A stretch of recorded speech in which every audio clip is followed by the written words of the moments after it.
नमस्कार। अक्टूबर माह के सरोकार साझा मंच के कार्यक्रम में मैं प्रस्तुत हूँ डॉक्टर विश्वनाथ उपाध्याय, जो मेरे पिता ही श्री ही थे, उनकी स्मृति में कुछ कहने के। आप सभी ने जिस प्रकार से स्नेह और सहयोग दिया है, उसके प्रति मैं आभारी हूँ।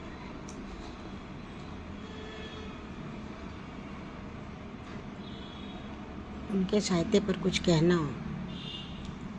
संभव नहीं है मेरे लिए, कि ना तो मैं समीक्षक हूँ ना आलोचक हूँ, लेकिन इतना तो कहेंगे कुछ कारणों से उनका मूल्यांकन, उनकी रचनाओं का, उनकी कृतियों का, उनके साहित्य का मूल्यांकन ठीक तरह से नहीं हुआ। उनका योगदान वो जानते हैं जिन्होंने हिंदी साहित्य को ठीक से पढ़ा है। आज की पढ़ाई लिखाई हम सब जानते हैं किस तरह से होती है। मौलिक किताबें कोई पढ़ता नहीं है, लेकिन इसलिए वे हिंदी साहित्य का जो आधारभूत साहित्य है उससे अपरिचित है।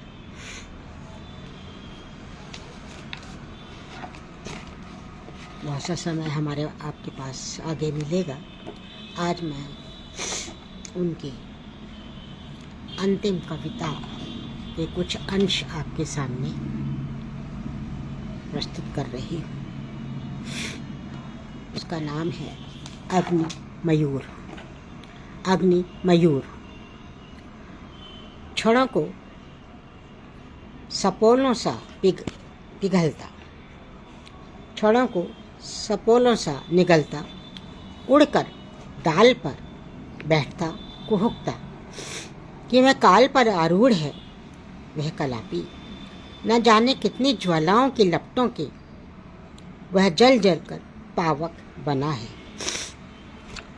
झरझराती आग में त्वचा का दहन, दम घोटो धुएं की उठन, धमनियों की ऐठन और जीजी विषा की पकड़ में निसहाय प्राणों का फटकन, रोम रोम में बसा मांस और अस्थियों का एक भव्यता के साथ भस्म होने का एहसास। यह कोई स्मरणीय वर्ण तो नहीं है। हर बार लगता है दग्धता का अंतिम दौर है और मुमूर्ष हो जाने से पीड़िता की बारंबारता से छुटकारा संभव है। हुतात्मा के हाथ में होता ही क्या है? हुतात्मा के हाथ में होता ही क्या है? सिर्फ पल प्रतिपल छार छार होना और धधक धधक कर कोयलों सा खिल जाना, क्रमशः राख छोड़ते हुए कुछ समय तक ऊष्माओं के अवशेषों को कठियाए रहना और फिर अस्तित्वहीनता के पंच महाभूतों में रूपांतरित हो जाना। किंतु वो क्या था? मेरे मूलाधारों के मृत्यु के विरुद्ध सरकसी, या दृष्ट कोई परिहासी इंद्रजाल कि मैं अनल विहक सा पुनर्जीवित हो जाता और पंख फड़कता उड़ जाता खग्रास में। पुनः मारक मुहूर्तों के भुजंगों का भक्षण, कारुण्य गर्भ में शून्य को आतंकित करता, कुहुकता मैं काल को कवलित करता।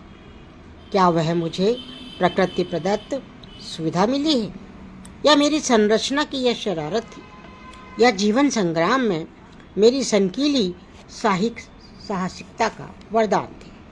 नहीं, यह वह नहीं।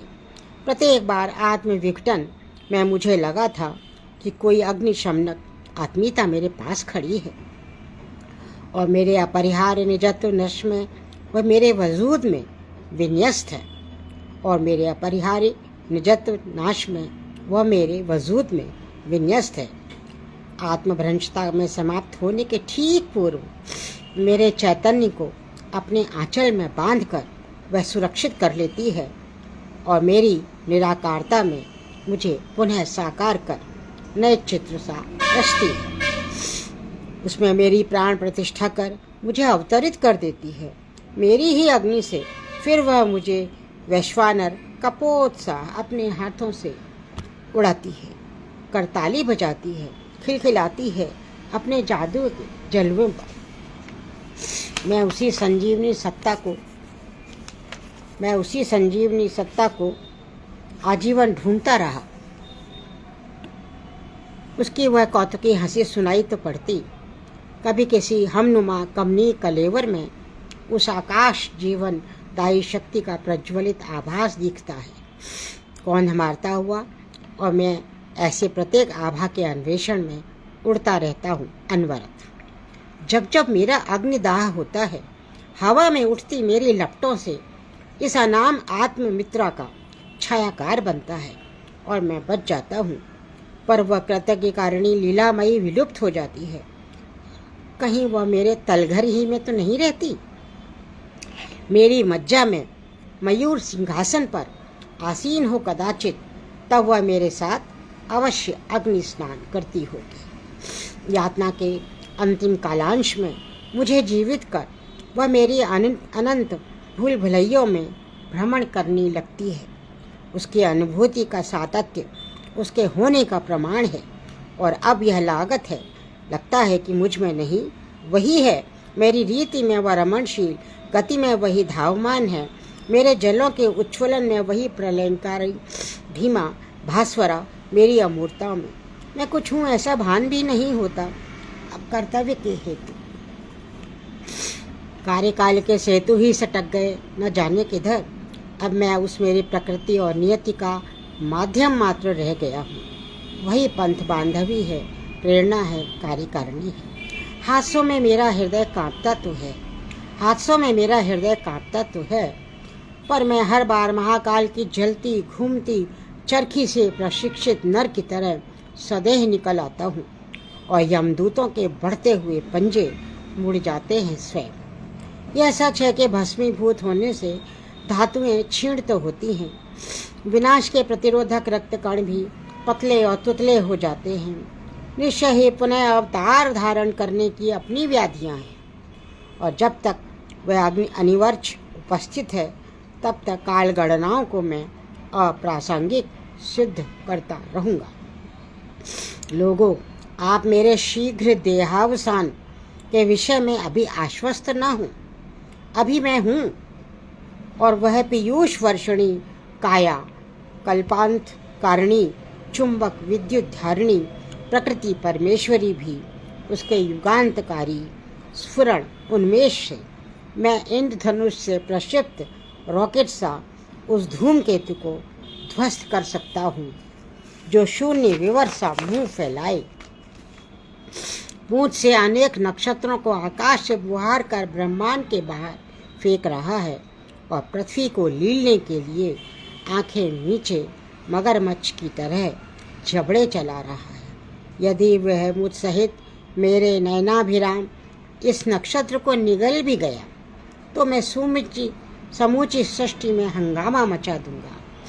मैं खटिया तोड़कर कहीं अवांछनीय अस्तित्वों को उसकी पर पीड़ा का उन्हें मज़ा चखाते हुए निशेष हूँगा, तब हो जाऊँगा।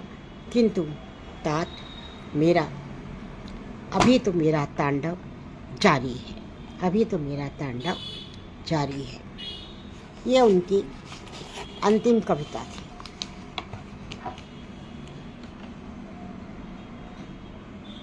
जाने के बाद भी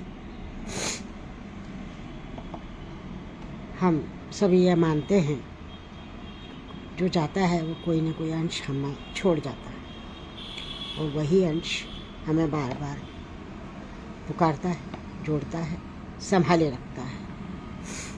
उनकी एक काव्य संग्रह है, और इस प्रकार बोला नाथ विश्वम्भर। अगली बार मैं उसको लेकर आपके सामने उपस्थित होंगी। आज बस यहीं तक।